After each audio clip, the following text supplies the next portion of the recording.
Assalamualaikum warahmatullahi wabarakatuh.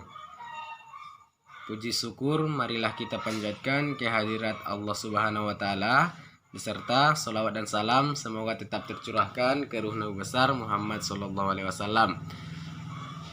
Yang sama-sama kita hormati yaitu Ibu Sandra Ayu SE MSI selaku dosen pembimbing kita dalam mata kuliah Sistem Informasi Manajemen di semester 5 ini. Selanjutnya yang kami hormati yaitu saudara-saudari sekalian yang mudah-mudahan dirahmati oleh Allah Subhanahu wa taala. Semoga saudara-saudari sekalian masih tetap semangat mengikuti mata kuliah pada pagi hari ini. Baiklah, kami dari kelompok 3 yang beranggotakan yaitu yang pertama Sarah Ainun Mardiari Tongah dengan NIM 1816040003, yang kedua Muhammad Zainuddin NIM 1816040004, dan yang ketiga Nurul Hidayah Nasution NIM 1816040014, dan yang terakhir yaitu Dian Mukhlisa dengan NIM 1816040034 akan menyampaikan materi kita pada pagi hari ini yang sudah kami diskusikan, yaitu tentang seberapa jauh sih sistem informasi itu dimanfaatkan dalam sebuah bisnis, dan yang kedua yaitu bisnis dan kolaborasi dalam sebuah dunia bisnis.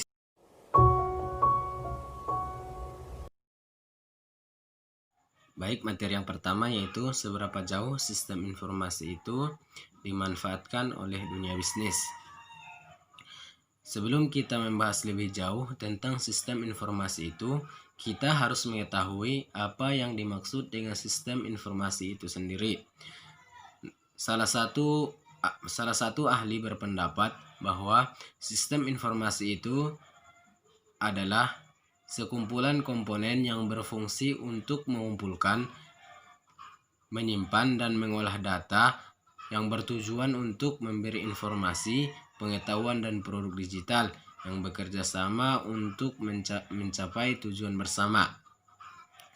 Dunia industri mengalami beberapa perubahan dan perkembangan mendasar.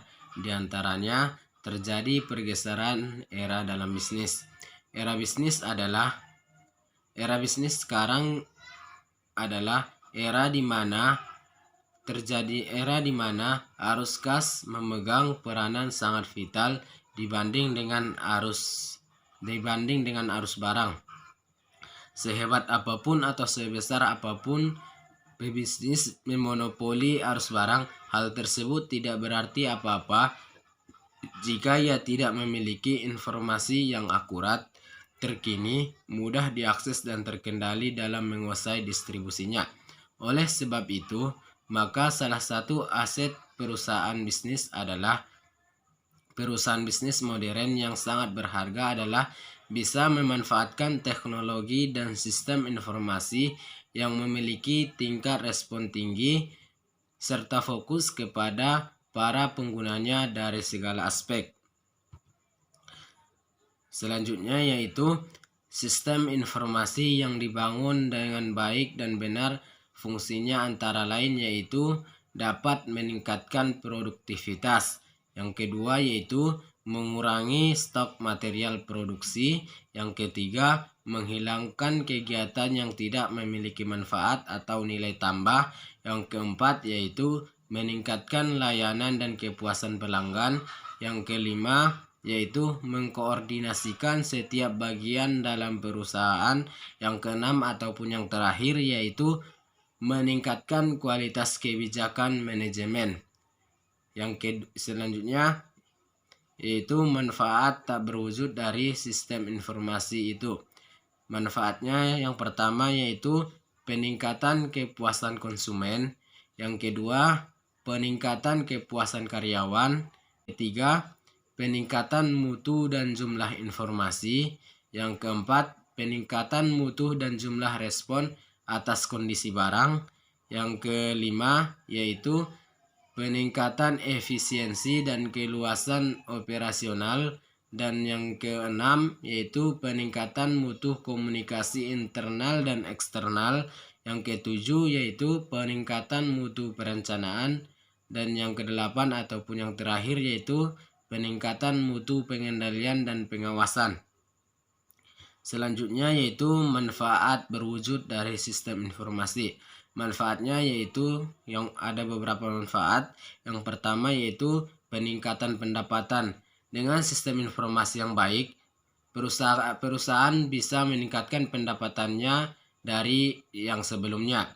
Yang kedua yaitu mendukung proses analisis yang diperlukan oleh manajemen. Yang ketiga, diperoleh informasi yang akurat, terpercaya, dan mudah diakses mengenai kondisi perusahaan, penjualan perusahaan. Dengan sistem informasi yang baik, konsumen akan lebih mudah memperoleh informasi yang akurat ataupun yang mudah diakses tentang informasi perusahaan tersebut. Yang keempat yaitu kepuasan yang diambil dapat lebih cepat dan presisi terhadap dinamika pasar yang ada. Yang kelima yaitu pengurangan biaya operasional, overhead, sumber daya manusia, waktu operasional makin singkat. Dan yang keenam yaitu laporan keuangan dapat disajikan berdasarkan data-data transaksi tersebut tanpa reentry.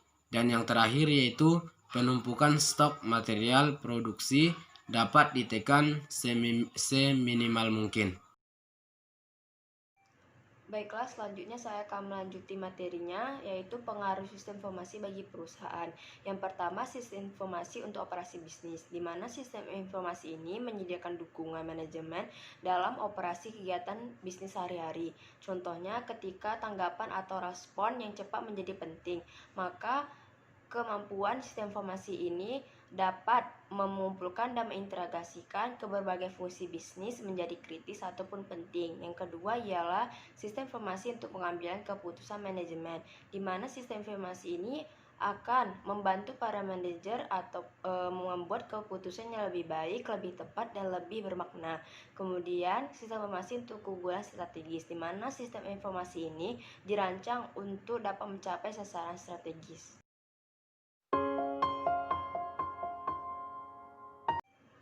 Baiklah, selanjutnya ialah e-bisnis dan berkolaborasi di dunia bisnis, di mana e-bisnis ini berasal dari bahasa Inggris yaitu electronic business atau disingkat dengan e-bisnis. Kemudian diperkenalkan oleh Lou Gerstner yang berasal dari CEO perusahaan IBM. Kemudian e-bisnis ini ialah kegiatan berbisnis atau organisasi, individu, dan pihak-pihak yang terkait yang menggunakan media teknologi informasi seperti internet untuk menjalankan maupun mengelola proses bisnis yang menghasilkan keuntungan berupa keamanan, integritas, fleksibilitas, optimalisasi, efisiensi, dan peningkatan produktivitas. Di mana e-bisnis tidak hanya bersangkutan dengan kegiatan pembelian, penjualan, dan jasa, tapi juga meliputi pelayanan pelangganan dan kerjasama dengan rekan bisnis. Selanjutnya ialah aturan e-bisnis pada bisnis. Yang pertama ialah komunikasi, di mana fasilitas atau media yang memungkinkan terjadinya pertukaran informasi, layanan, dan transaksi elektronik, yaitu pemesanan dan pembayaran secara elektronik dan pemberian barang dari penjual ke pembeli. Kemudian komersial atau perdagangan yang dari sisi e-bisnis ialah adanya sistem untuk melakukan transaksi online, mulai dari promosi barang, adanya pemesanan barang, pembayaran, dan pengiriman barang. Pembeli barang memesan barangnya tidak melalui secara langsung, tetapi online melalui website atau gambar yang tersedia.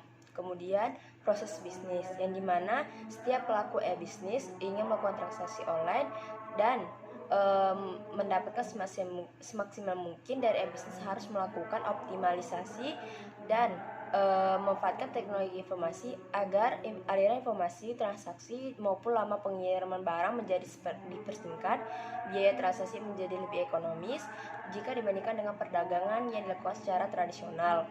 Kemudian layanan bagi setiap institusi yang menjadi pelaku e-bisnis, di mana pengguna teknologi informasi dan internet seharusnya menjadikan layanan ke customer menjadi lebih baik, lebih ekonomis, dan lebih terjangkau. Kemudian learning untuk meningkatkan awareness baik di antara pengguna maupun pelaku e-bisnis, yaitu proses edukasi sangat penting agar semakin banyak anggota masyarakat yang menyadari manfaat dan kelebihan dari transaksi online ini.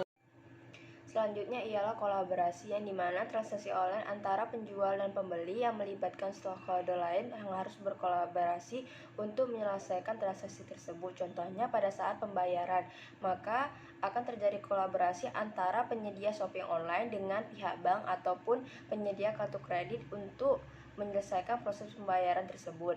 Dan kemudian setelah dibayar maka akan terjadi kolaborasi lagi, yaitu antara penyedia shopping online dengan pihak gudang atau jasa pengiriman barang untuk mengantarkan barang tersebut ke pembeli. Adapun yang lain yaitu pihak asuransi yang melakukan penjaminan atas barang tersebut agar dikirim dengan baik ke tangan pembeli. Kemudian ada komunitas dalam dunia maya atau World Wide Web. Komunitas merupakan salah satu indikator untuk mengukur aktivitas pengguna, yang dimana komunitas ini media cukup untuk belajar dan memperbaiki diri secara terus-menerus, baik dari pihak pelaku maupun pengguna dalam hal produk, layanan maupun mekanisme transaksi. Kemudian ada faktor kesuksesan e-bisnis, yang dimana pertama adalah biaya, kemudian adalah komersial, memaksimalkan keuntungan atau profitabilitas. Yang ketiga ialah konten, dimana informasi tentang produk atau layanan atau berita yang selalu up to date tentang barang tersebut. Kemudian komunitas, yang dimana pertukaran pengalaman, membentuk interest group sehingga menjadi sarana efektif untuk membentuk opini pelanggan, membangun permintaan atau generate demand, dan melindungi kepentingan pengguna maupun pelaku. Kemudian ada kenyamanan dan konektivitas, yang dimana ketersediaan koneksi yang cepat untuk merupakan faktor penentuan sukses transaksi online, dimana konektivitas antara penjual dan pembeli. Kemudian ada kebijakan e-bisnis yang terdiri dari internal, pemasok dan manufaktur, pelanggan atau customer, perantara, lembaga keuangan, pemilik web, asosiasi, komunitas web, di mana juga ada kebijakan e-bisnis yang tidak hanya mengatur atau memfasilitasi tindakan tersebut, tetapi juga ada 3 hal penting yang harus ditangani, yaitu keabsahan transaksi, di mana ada pemegang otoritas yang melakukan settlement bahwa transaksi sudah selesai dan diterima oleh penjual dan pembeli. Kemudian ada masalah legal, misalnya pelanggaran hak cipta, di mana diperlukan proses hukum dengan mengacu pada Undang-Undang Hak Cipta untuk barang yang diperdagangkan secara elektronik. Kemudian gangguan keamanan pada saat transaksi online, misalnya pencurian nomor kartu kredit, fraud, penyalahgunaan user ID dan password, dan lain-lainnya. Saya akan melanjutkan presentasi dari pemakalan sebelumnya, yaitu selanjutnya adalah dimensi e-bisnis. Adapun yang terdapat di dalam dimensi e-bisnis ini, yang pertama adalah dimensi what. Dimensi what ini merupakan wilayah e-bisnis yang mencakup kolaborasi antara organisasi dengan mitranya, interaksi antara organisasi dengan pelanggannya, dan pertukaran informasi antar organisasi dengan stakeholdernya, dan lain sebagainya. Lalu yang kedua ada dimensi who. Dimensi who ini merupakan entitas-entitas yang berinteraksi dalam suatu sistem e-bisnis yang dapat diklasifikasikan kepada agent, bisnis, consumer, device, employee, family, dan government. Lalu yang ketiga ada dimensi where. Dimensi where ini merupakan kegiatan e-bisnis yang dapat dilakukan di mana saja selama pihak-pihak yang berkepentingan memiliki fasilitas elektronik sebagai akses channelnya. Lalu yang keempat ada dimensi why. Dimensi why ini merupakan penerapan dari e-bisnis yang tidak saja menguntungkan organisasi karena banyaknya komponen biaya tinggi yang dapat diminimalkan, namun juga memberikan kesempatan kepada organisasi untuk meningkatkan atau menaikkan tingkat pendapatannya. Selanjutnya adalah model e-bisnis. Yang termasuk ke dalam bagian dari model e-bisnis ini adalah yang pertama virtual storefront, yang kedua adalah marketplace, content trader, Yang ketiga adalah information broker me. Yang keempat adalah transaction broker.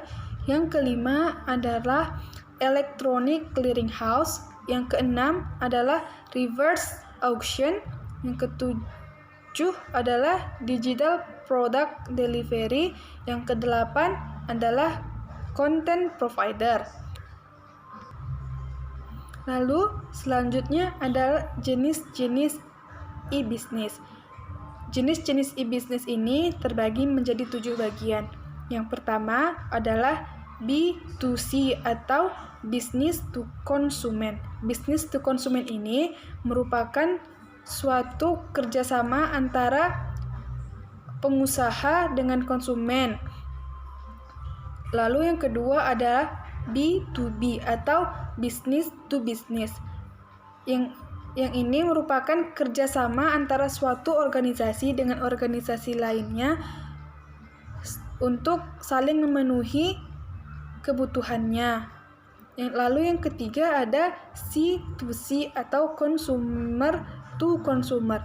Consumer to consumer ini merupakan suatu pertukaran atau jual beli antara konsumen dengan konsumen lainnya.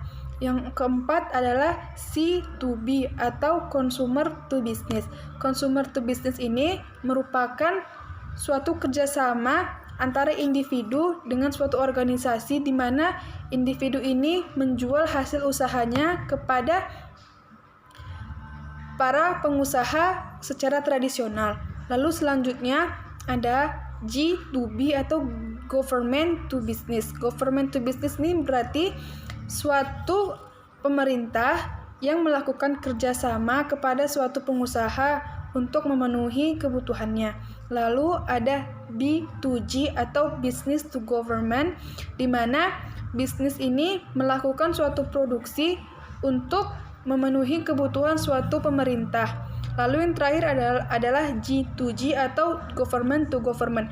Ini merupakan suatu kerjasama antara suatu pemerintah dengan pemerintah lainnya, atau bisa disebut kerjasama satu negara dengan negara lainnya untuk saling memenuhi kebutuhan negaranya masing-masing.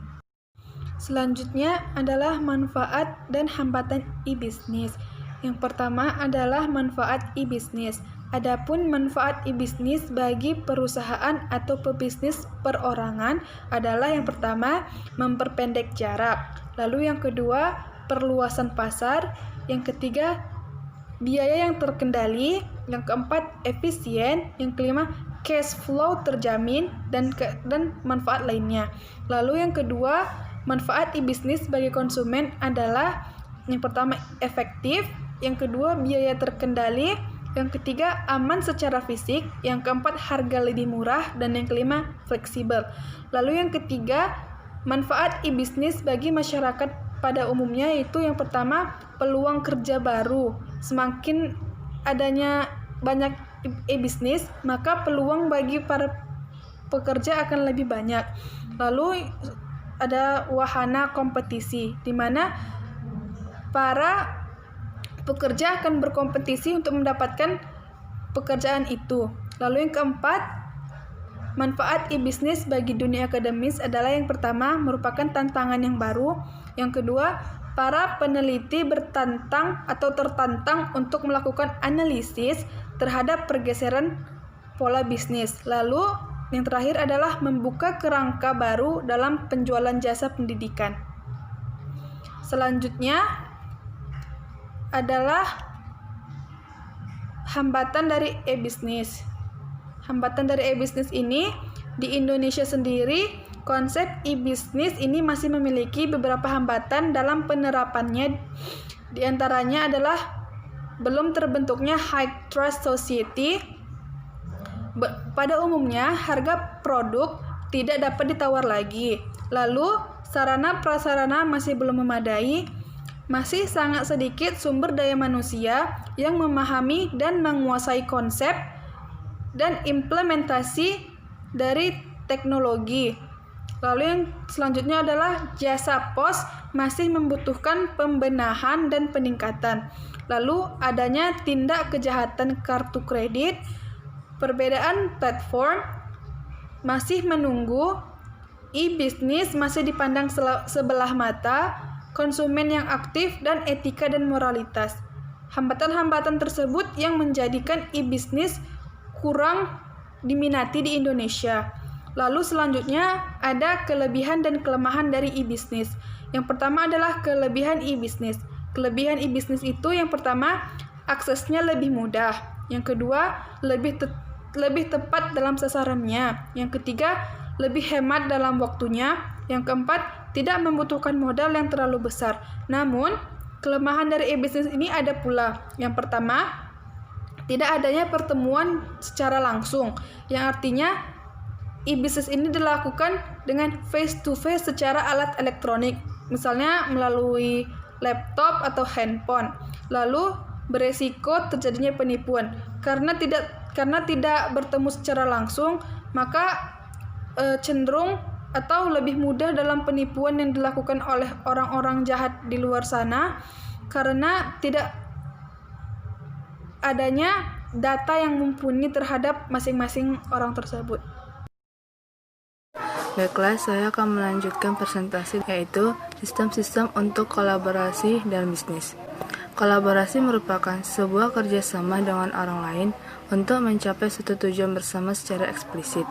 Kolaborasi hanya fokus terhadap penyelesaian tugas atau misi yang biasanya terjadi dalam sebuah bisnis atau organisasi antara pelaku bisnis. Kolaborasi dalam jangka waktu yang pendek biasanya berlangsung hanya beberapa menit, atau dalam jangka panjang tergantung sifat tugas dan hubungan di antara para peserta tersebut.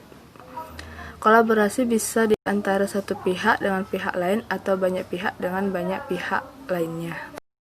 Dan kerja tim bisa menjadi sangat penting dibandingkan sebelumnya dengan berbagai alasan.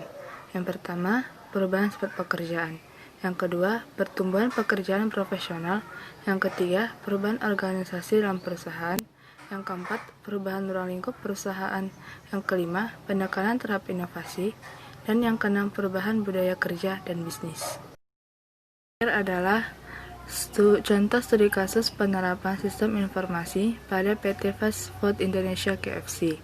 Sejarah perusahaan komputer yang menjadi dasar penerapan aplikasi nyata, penggunaan media komunikasi, dan pengolahan data perusahaan.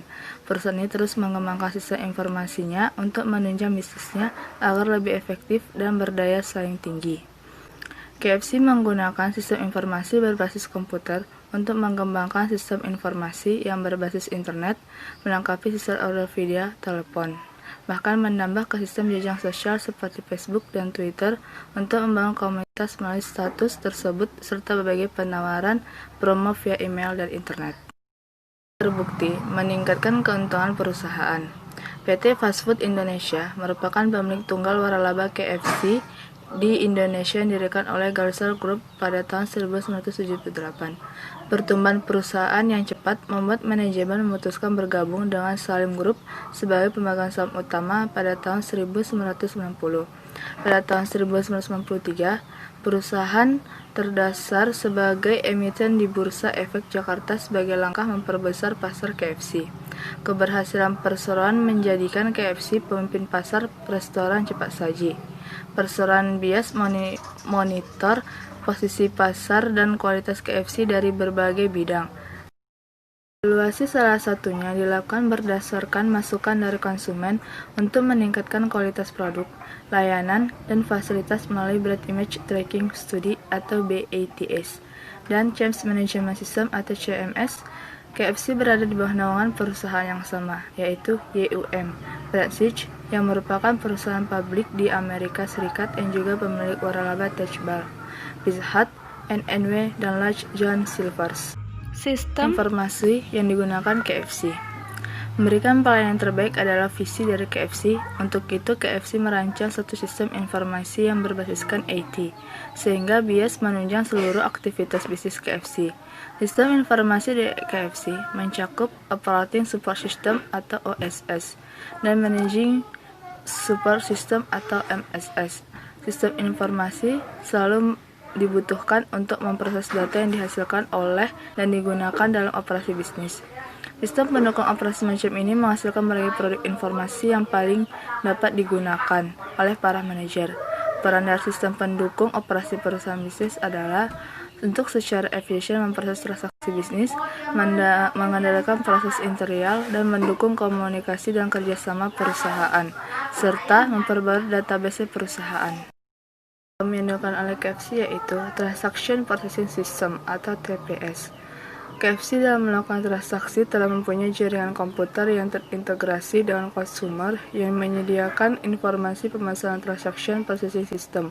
Yang digunakan oleh KFC adalah Point of Sale atau PO System, yang merupakan bagian yang paling vital dalam proses operasional transaksi dengan konsumen yang melibatkan interaksi langsung dengan pelanggan dan database perusahaan secara simultan. Kemampuan hardware dan software yang dapat diandalkan merupakan faktor kunci kelangsungan operasional. Juga melakukan investasi untuk mengembangkan POS yang memiliki kaitan sangat erat dengan bagian backstore operation.